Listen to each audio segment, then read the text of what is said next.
going on, everybody? Welcome to another episode of the Fans View podcast. This week, I'm here at Wits End in North Charleston. They get very upset about that. North Charleston, South Carolina. South Carolina is big on the North and the South. Yes, yeah, that's kind of their thing. Read a book, you'll definitely get it. Even the cities are divided. So she's a podcaster. She's a comedian. She's a human golden retriever. Mm-hmm. All right, we got to lead off with that. We actually have a real golden retriever in the room right now. I feel like this is like a Parent Trap situation. You know, I'm seeing like my twin over here. So I'm interviewing the dog actually right now. You guys don't even realize it. I'm over there preparing for my show. So I have to ask the first question. What the hell is a human golden retriever? It's a blonde, white creature that's just dying for attention at every waking moment. That's fair. That's fair. Would you say that's accurate? As a golden retriever owner? As a golden retriever, the UK doesn't say owners. I think they say housemates or something like that. They don't say owner and pet. Yeah, roommates. That's fair. That's Human fair. roommate. I'm just going to cheat off my notes, guys. You're going to have to get over it. So you've opened for some pretty big names in the comedy world. Foxworthy, Spade, Ron White, Bert, Kreischer, as well as an appearance on Jimmy Fallon. You've released two appearances on Jimmy Fallon. Two appearances. Listen, Jesus. it's all like half. This is Bush League. So I'm going to correct you. You've already released a comedy album called Salt Daddy. Yes. And December 5th, you're dropping your first special on YouTube. YouTube, the biggest streamer for any comedian. Catholic Cowgirl. I can't tell you guys enough. You've got to go check out YouTube December 5th and check out Catholic Cowgirl. If anything, just play it on silence and let it play in the background. Exactly, yes. For the views. There is a horse on stage, so it's enjoyable even if you turn it off, the sound off. And if you guys want to get weird, whatever, there's a horse on stage. Yeah. Enjoy. So all that to say, I have to give you the bland, everybody asks you the same thing. Yes. When did comedy really become an interest of yours? But in seriousness, when did comedy become something that maybe it wasn't a career, but it was something you were... When I got out of college and I started working, and I realized how dark and boring the real world was. That's a fair question. And I was like, I might as well, if it's going to be boring, I might as well chase my dreams. I love that. See, I'm inspired already, people. Yeah. So what do you consider so far? Obviously, maybe you feel like you haven't had it yet, but what do you consider your first real big break so far? Like, who's the biggest name you kind of associate yourself with that's brought you out on tour? You know, that kind of thing. Has brought me out on tour? Yeah, with them. With them? I was really trying to think of a joke here. And I was like, I'm scared to drag anybody at this point because I'm so desperate to get on Fallon for a third time. On tour, I started with Spade like 2 years ago. And that was dope because then I'd go back and forth between his weekend and then like my own weekend. And so, yeah, sure, the shows were cool, but it was just fun to go with him and stay at the Four Seasons or the Ritz. Right. And then the next weekend, I would do my own weekend in Fargo, North Dakota. And I would stay on the owner's couch while he watched me sleep. So it was a fun flip-flop between those weekends. So I think you really popped up on my radar when you opened for Bert. Yeah. Maybe a year ago when you were at Columbia. As someone who's met Bert, and I mean this in the nicest, most genuine way possible. Okay, drop your credits. Yeah. Bert strikes me as like if you took a can of Monster Energy and maybe you stuck it with a syringe full of cocaine and just a hint of ecstasy, and then you just shake it all up. How accurate of a depiction is that of Bert?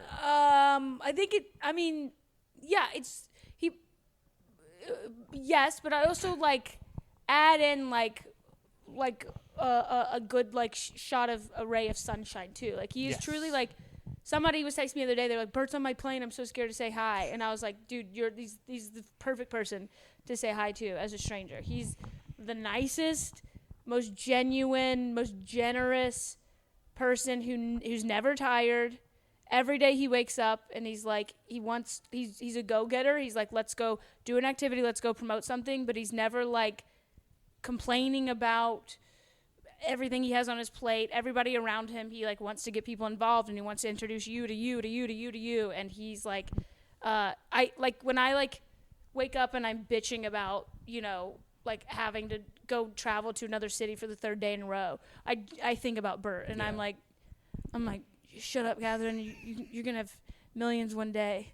Hey, I mean, if he can do it, anybody can do it. And Yeah. again, I mean that in the most loving way. Bert is just salt of the earth, Yes. nicest guy in the world. To follow up on that, when you did do that show with Bert, you know the layout. You're a Carolina girl, obviously. For people that don't know, you're a Gamecock. Was there ever any doubt in your mind that that night would end with Bert half drunk in a Speedo in that fountain?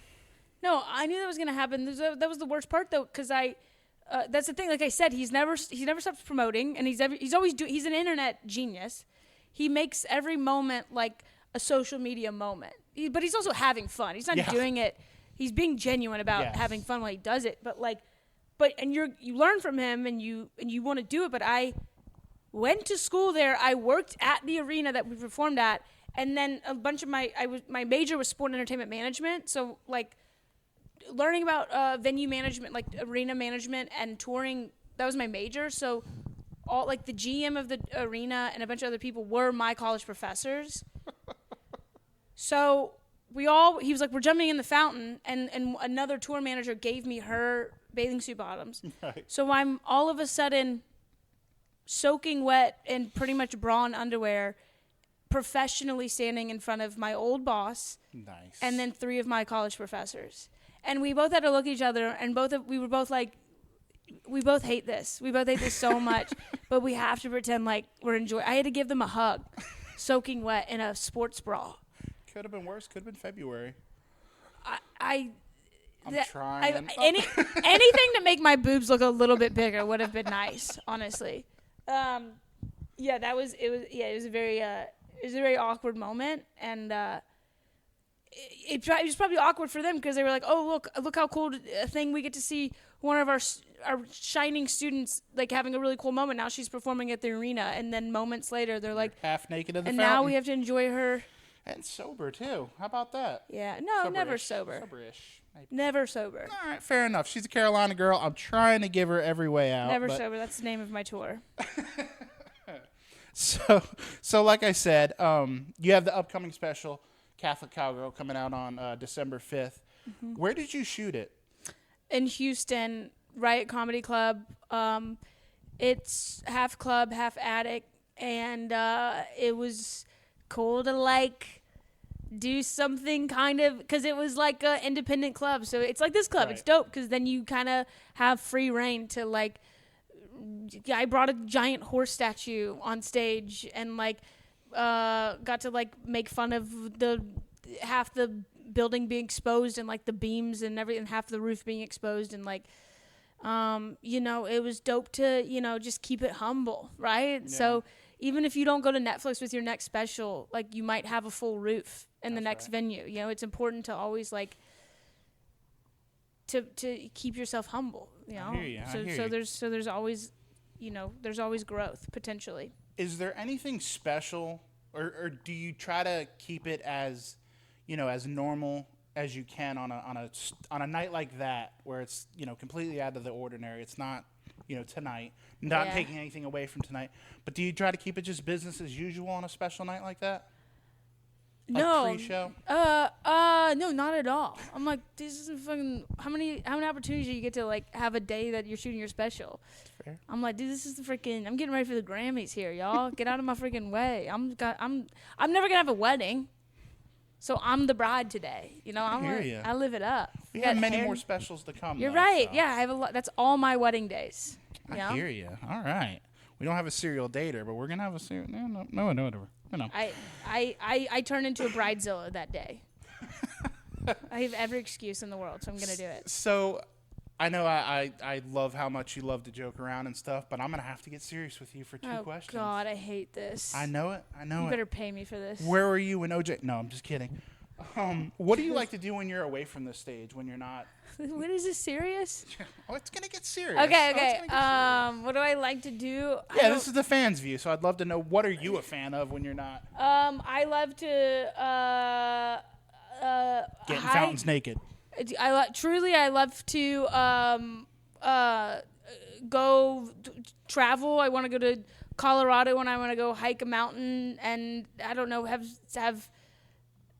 do adventurous shit. Not check shit off your bucket list. Go have sex in the middle of the woods. I don't know. Go ride in a helicopter. I want to you want to do hood rat shit with your friends. I want to go do hood rat shit with my friends. I was gonna get that out of you one way or another. Yeah, I want to go take weird drugs in Greece or something like this. Well, like I gotta go. Greece. You're in I Charleston. gotta go do shit to find material. I saw some weird shit out on the sidewalk while I was waiting for you to get here. You don't have to go to Greece. Cool. I'm gonna go pick up some drugs and then hopefully have you guys film the rest of the night so I can watch it out. I'm not going to court, Catherine. I'm a fan, but I'm not going to court. And I need a new hour to write, is what I'm trying to say. So all I do is I go do shit that gets me in trouble. So I have stuff to talk about. That's fair. Here's where we get serious. This is where it turns into Dateline. Okay. At this point in your life and career, what do you consider success? $1 million and all the money in the world, so you can tell everybody from Oprah to the President of the United States, fuck off. I would not want any other answer from you than that. Before we go, one last question. This one is exclusive to you. Okay. I love to stalk your Instagram. It's one of my hobbies. Love it. Yesterday, you had a story that said SEC football, music to my ears. Oh. So I was just wondering if you had any kind of prediction for next weekend. Is Carolina playing Clemson? Oh yeah, next week. You know what my prediction is? Oh God. I predict whoever wins, it doesn't matter because 85% of those kids are going to be car salesmen next year, okay? And we should stop giving so much of a shit about college football because it's really sad. And at the end of the day, all of those kids are going to have CTE and they're going to be either in a custody battle or they're going to have a shitty job in a few years. Go off, Queen. So I love the NFL. I really do love the NFL, but I've started to hate college football because I was listening to this SEC Paul Feinbaum, and I'm listening to 76-year-old drunk men call in asking questions they very well could have Googled, and then just being obsessed with 19 and 20-year-old kids who are not going to be playing football in 2 years. And college football doesn't matter. It's meaningless. That's what I think's gonna happen at the game. And also go Cox. You are a national treasure. Thank you. Folks, December 5th, Catholic Cowgirl. Don't talk to her about football. It's good, wholesome fun. But go check out YouTube. Until next time, guys, I'm gonna go cry now. Sweet dreams. If you haven't liked or subscribed, you're gonna be joking me.